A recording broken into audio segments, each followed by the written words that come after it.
पाठ 18 रचनात्मक अभिव्यक्ति क्रिएटिव एक्सप्रेशन। अपने भावों और विचारों को प्रकट करने का साधन भाषा है। हमारी अभिव्यक्ति चाहे मौखिक हो अथवा लिखित, स्पष्ट और स्वाभाविक होने के साथ साथ सरल होनी चाहिए। भाषा के कौशलों को सीखते समय सुनने, बोलने, पढ़ने, लिखने और चिंतन करने पर ध्यान देना आवश्यक है। इसमें नवीनता के लिए विभिन्न भाषागत गतिविधियों से अपनी भाषा को पुष्ट करना होता है।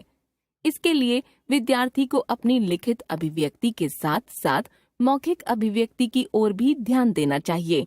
इसके लिए विविध गतिविधियों की प्रस्तुति में शुद्ध उच्चारण एवं व्याकरण सम्मत भाषा का प्रयोग किया जाना आवश्यक है।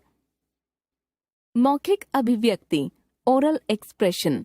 रचनात्मक अभिव्यक्ति में मौखिक अभिव्यक्ति का विशेष महत्व है। भाषा के कौशलों को सीखते समय अधिक बल सुनने और बोलने पर होता है।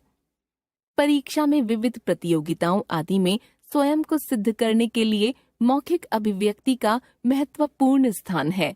मौखिक अभिव्यक्ति में कविता गायन, वाद विवाद, कहानी सुनाना, परिचय लेना देना, मंच संचालन, अभिनय, भाषण तथा सामूहिक चर्चा आदि प्रमुख हैं।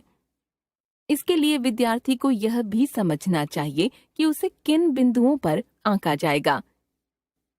मौखिक अभिव्यक्ति के लिए ध्यान देने योग्य बातें: भाषा सभ्य एवं शिष्टता पूर्ण हो। व्यंग्यात्मक भाषा का प्रयोग नहीं करना चाहिए।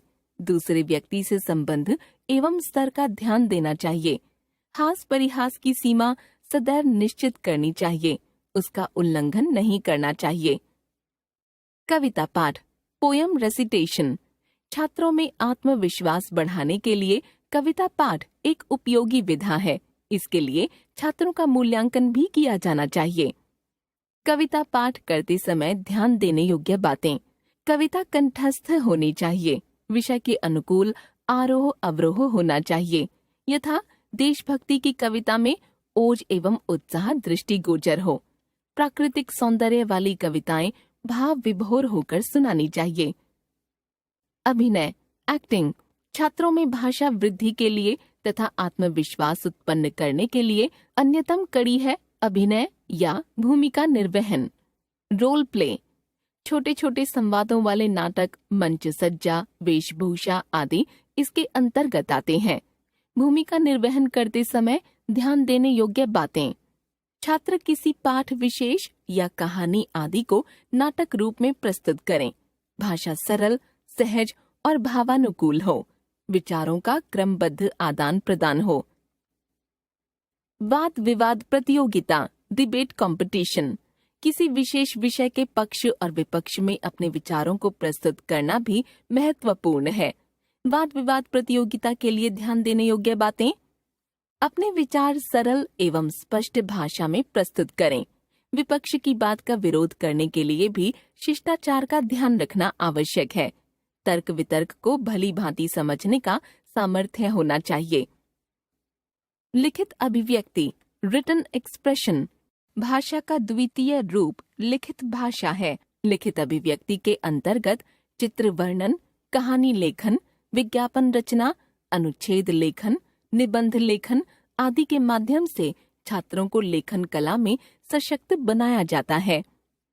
लिखित अभिव्यक्ति के लिए ध्यान देने योग्य बातें: सरल भाषा का प्रयोग करें, उचित शब्दावली का प्रयोग करें, वर्तनी का ध्यान रखें, छोटे व सटीक वाक्यों का प्रयोग करें। चित्र वर्णन पिक्चर डिस्क्रिप्शन। बच्चों की भाषा कहीं भी देखी जा सकती है। वह विभिन्न वस्तुओं को कितनी सूक्ष्मता से देखता और प्रकट करता है। छात्रों को एक चित्र देकर 7 से 8 पंक्तियों में वर्णन करवाया जा सकता है।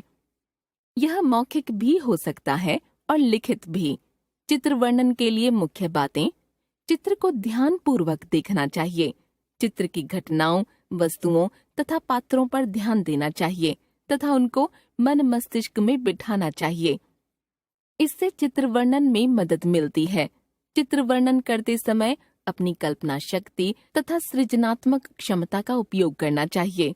चित्र वर्णन की शब्द सीमा का ध्यान रखते हुए सरल तथा मौलिक भाषा में चित्र वर्णन करना चाहिए। अनावश्यक वर्णन बिल्कुल नहीं करना चाहिए। नीचे चित्र वर्णन के कुछ उदाहरण देखिए। इस चित्र में एक गांव का दृश्य है। बहुत गर्मी पड़ रही है। एक ग्रामीण अपने बच्चे के साथ घर लौट रहा है। बच्चे का दोस्त पेड़ के नीचे पत्थर पर बैठा है। वह उसे बुलाना चाहता है। कुछ पेड़ों के पत्ते झड़ गए हैं। लोगों के घर बहुत छोटे हैं। वे बिल्कुल झोपड़ी की तरह बने हुए हैं। लोगों ने बनियान, धोती, लुंगी या निक्कर पहने हुए हैं। सूरज चमक रहा है। गर्मी और पसीने के कारण लोग परेशान हैं।